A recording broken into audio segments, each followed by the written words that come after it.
Fala moçada, tudo bem? Nesse vídeo eu vou te orientar a como iniciar os estudos para o Enem ou para qualquer outro vestibular, começando do zero. Bom, para cumprir esse objetivo grandioso, a gente precisa de 4 etapas fundamentais para conseguir as nossas evoluções acadêmicas. Pois bem, primeira etapa, moçada, você precisa fazer um diagnóstico. Esse diagnóstico tem que ser feito a partir da última edição da prova que você deseja fazer esse ano. Exemplo, quer fazer o Enem? Então, faz ou refaz a prova do Enem 2022. Ah, mas eu já fiz, então faz 2021. Ah, mas eu já fiz, faz 2020. E vai descendo o ano até você encontrar uma edição que você ainda não fez, tá bom? Isso serve para qualquer outra prova, tá? A partir desse diagnóstico, você vai anotar o seu resultado, por isso que é um diagnóstico. Eu acertei 30% em matemática, 50% em não sei o quê, e assim vai, tá bom? A segunda etapa é um mapeamento dessas provas, portanto ela está relacionada com a primeira etapa, que é o diagnóstico. Esse mapeamento deve ser feito a partir dos conteúdos que a banca cobrou nesta edição que você acabou de fazer como diagnóstico. Ou seja, você vai pegar essa questão aqui, é matemática, álgebra, funções. Função afim, especificamente.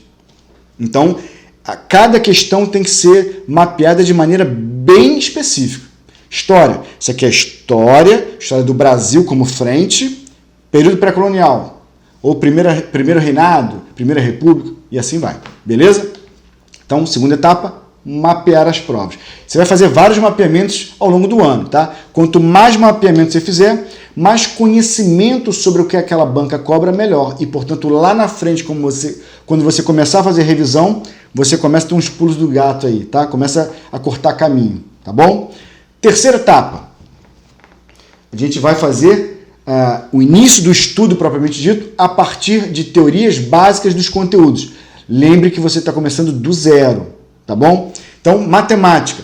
Você não vai começar por conjunto, depois função, depois... Não. Você vai por matemática básica, operações aritméticas, números inteiros, depois operações aritméticas, números decimais, conta com vírgula, frações, MMC, MDC, fatoração, radiciação, é isso. Para depois começar o conteúdo propriamente dito. Nas humanas, você precisa conhecer os conceitos, mais básicos. Conceito de república, conceito de império, conceito de democracia. Então, se você não souber, por exemplo, o que é império, como é que tu vai estudar grandes navegações? Ou Europa no século XIX? Entende? Na geografia, comece pela geografia física. Entenda toda a geografia física para depois partir para a geografia econômica e política. Por quê? Um determinado país que tem um determinado bioma ou determinadas características físicas vão ter características econômicas a partir desta característica física. E as características econômicas vão determinar as características sociais de um país. E esse conjunto de informações vão determinar a geopolítica desse país, o histórico e as características ambientais, econômicas, sociais. Portanto, se você não entende as características físicas de um determinado local, você não entende a sua economia, seu povo, sua geopolítica. Então, geografia física, esgota toda ela para depois partir para a geografia econômica e política. Tá bom? Então, essa é a terceira etapa, começar pelo básico. Quarta etapa. Essa quarta etapa, na verdade, é a etapa das revisões. E elas são, talvez, aí podemos dizer que ela é subdividida em 3 etapas aí, tá? 3 subetapas. Depende do teu aproveitamento na lista de exercícios que você fizer do dia lá, depois da aula teórica e das anotações do caderno.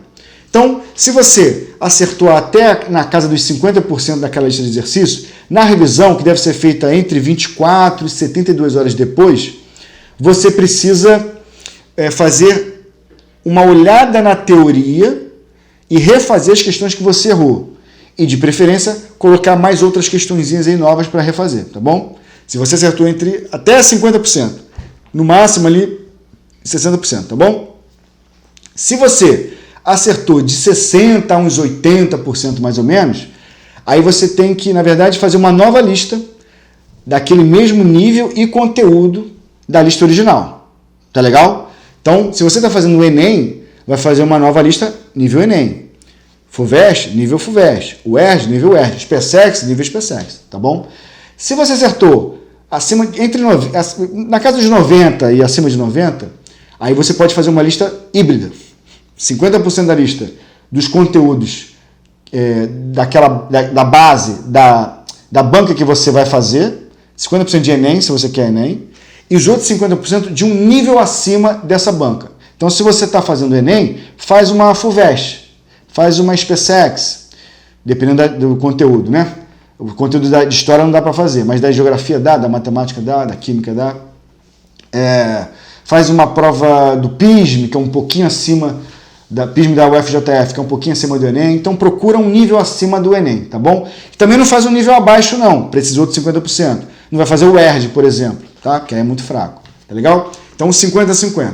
Entenda o seguinte, basicamente o que você vai precisar é muita disciplina, organização nesses estudos, e organização significa não é só estar com a mesa organizada, é organização do que estudar e o que estudar, para além do cronograma que o seu curso estabelecer, que você tem que respeitar, lembrando que você está começando do zero, o que estudar na revisão e o porquê estudar aquilo na revisão. Esses diagnósticos, essas planilhas que você tem que fazer com os seus resultados das listas e do diagnóstico, vão te dar embasamento para você saber o que estudar e quando estudar. Tá bom? Um abraço!